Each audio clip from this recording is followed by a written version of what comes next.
Il n'est pas nourri, il n'est pas soigné, il a perdu 20 kilos. Le pire dans cette affaire-là, c'est qu'il n'y a vraiment aucune preuve de sa culpabilité. Philippe François est un camarade de promotion de Saint-Cyr. Il a fait toute une carrière, une brillante carrière comme officier dans les troupes de marine.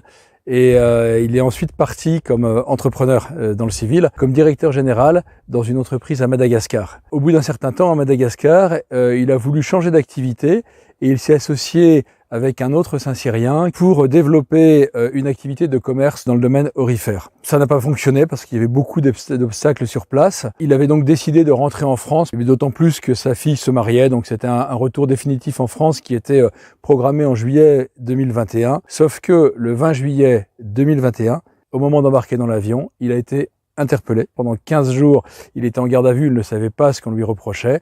Et ensuite, il a appris qu'il était accusé d'avoir participé à la préparation d'un coup d'État contre le président malgache et surtout d'une tentative d'assassinat. Il y a eu un procès qui a eu lieu en décembre 2021 pour lequel il a été accusé et condamné à 10 ans de travaux forcés. Il n'y a eu aucune preuve, pas l'ombre d'un élément qui démontrait sa participation à un quelconque coup d'État et encore moins à une tentative d'assassinat. Donc dans la foulée, il a formulé un pourvoi en cassation qui a été refusé sans aucune explication le 26 août 2022. Les conditions de détention de Philippe sont abominables. La maison de force de Thiafahi a été considérée par Amnesty International il y a quelques années comme un enfer carcéral. Il vit dans une cellule isolée, donc il n'a pas la lumière du jour, sur une cellule de 6 mètres carrés. Il n'est pas nourri, donc c'est à sa famille de payer pour le nourrir. Il n'est pas soigné, il a perdu 20 kilos. Le pire dans cette affaire-là, c'est qu'il n'y a vraiment aucune preuve de sa culpabilité. Pendant le procès, rien n'a pu démontrer la moindre implication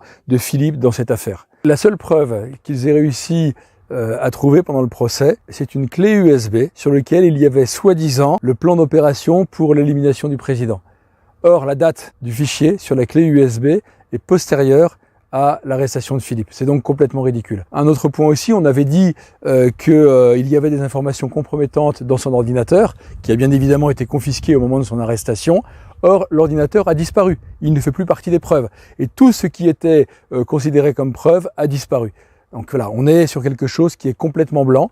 C'est pas il n'y a pratiquement rien, c'est il n'y a rien du tout qui puisse démontrer la moindre implication de Philippe dans cette affaire politique. Aujourd'hui, je suis véritablement très inquiet pour sa santé, pour son équilibre, mais même pour sa vie. Avec surtout ses 6 enfants qui sont encore plus inquiets que moi, on ne sait pas comment ça peut se terminer.